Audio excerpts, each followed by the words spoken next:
MotoGP games have come a long way since the early 2000s, when your bike looked like a polygon on wheels and crashes were more comedy than simulation. Today, the franchise delivers one of the most realistic and punishing racing experiences in gaming, a far cry from its humble beginnings.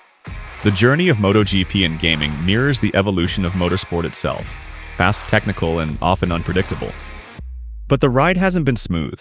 Calling the history of MotoGP video games interesting is perhaps the understatement of the year. Over the first decade, the franchise changed hands multiple times, from Namco's early PlayStation efforts, to THQ's arcade-flavored entries, to Capcom's brief experimentation. Each new developer brought a different philosophy to the table, with wildly varying results. At the heart of this identity crisis was a constant tug-of-war between realism and accessibility. On one side, you had hardcore fans craving deep simulation, where tire wear, lean angles, and braking zones could mean the difference between glory and gravel.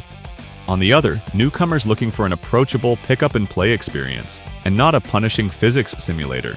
Lean too hard into sim and you alienate new players. Go too far arcade and you lose the core audience looking for an authentic MotoGP experience. This back and forth plagued the series for years, until it found its footing and its identity in the hands of Milestone. Now known for the Ride series, Monster Energy Supercross, and of course the MotoGP franchise, Milestone brought a background in two-wheeled racing and a clear vision. Build a sim-first MotoGP game that evolves year over year, without losing new players in the first corner. Their first release, MotoGP 13, marked a reset. It wasn't flashy, but it was solid. A stable foundation with proper physics, dynamic weather, and a career mode that started to feel more like the real paddock. Over the years, Milestone iterated, refined, and responded to fan feedback. Thanks to Milestone's steady hand, the MotoGP series has gone from an inconsistent franchise bouncing between identities to a respected annual release with one of the most faithful representations of motorcycle racing and gaming. It's still not perfect, no sports sim is, but it has finally become what fans long hoped it could be, a true digital mirror of the sport. MotoGP 25 is no exception. Powered by Unreal Engine 5, the latest entry in the series shows that Milestone is listening. They've doubled down on delivering a deeply authentic simulation for veteran players, while addressing a long-standing issue, approachability for newcomers. Let's be honest, if you've never touched a motorcycle racing game before, it's a harsh wake-up call. These machines don't handle like cars. They demand finesse, balance, and a level of precision that can feel overwhelming at first. And that steep learning curve has kept many potential fans on the sidelines. MotoGP 25 includes the full slate of official 2025 content. All bikes, riders, teams, and tracks from the current season are faithfully represented. However, the game does not include any historic riders or legacy tracks, which may disappoint fans hoping for a deeper dive into MotoGP's past. On the multiplayer front, the game offers both local two-player split screen and online play. It's available on PlayStation, Xbox, PC, and Nintendo, though it's worth noting that Switch players are not able to access cross-platform play, unlike users on the other systems. MotoGP 25 introduces two core modes, the arcade experience and the pro experience. The arcade mode is designed to ease in new players who may not be familiar with the precision and difficulty of motorcycle racing. It simplifies bike handling, brakes, and assists to create a smoother onboarding experience, while still capturing the thrill of the sport.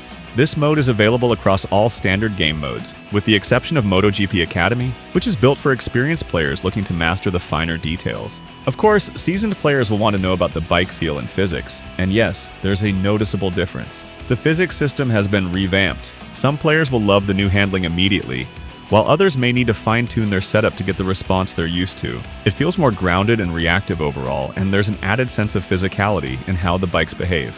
The electronic systems and rider controls feel more complete this year, with notable improvements to features like ride height adjustment and a pit lane speed limiter, which is a small but welcome quality of life addition. AI has been rebalanced as well, though occasional issues persist, particularly with overly ambitious overtakes that end in unnecessary collisions at the apex. On a brighter note, audio has seen a significant upgrade, adding weight and depth to the gameplay experience.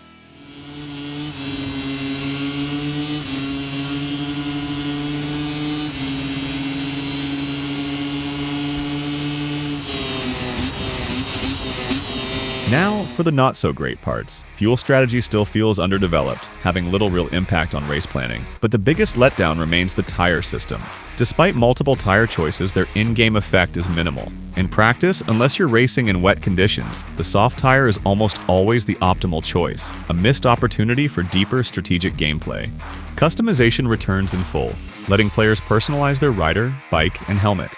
Community creations can be shared online, and even at launch, there's already a good variety of player-made content available.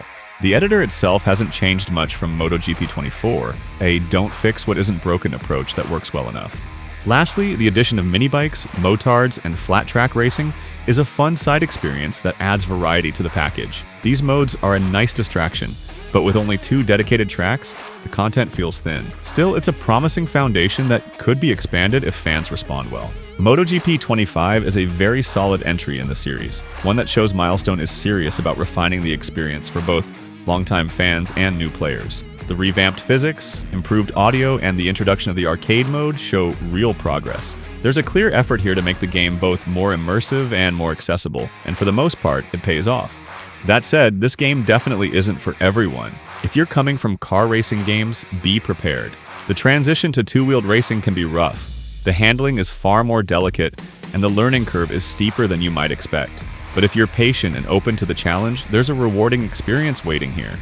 Now, I know this isn't the usual kind of content I cover on my channel, but I thought I'd give it a shot. Let me know in the comments if you'd like to see more non-indie racing games or other titles outside the usual indie scope. If you enjoyed this video, make sure to like, subscribe, and hit the bell so you don't miss what's next. And if you want to learn more about MotoGP 25, check out this video right here.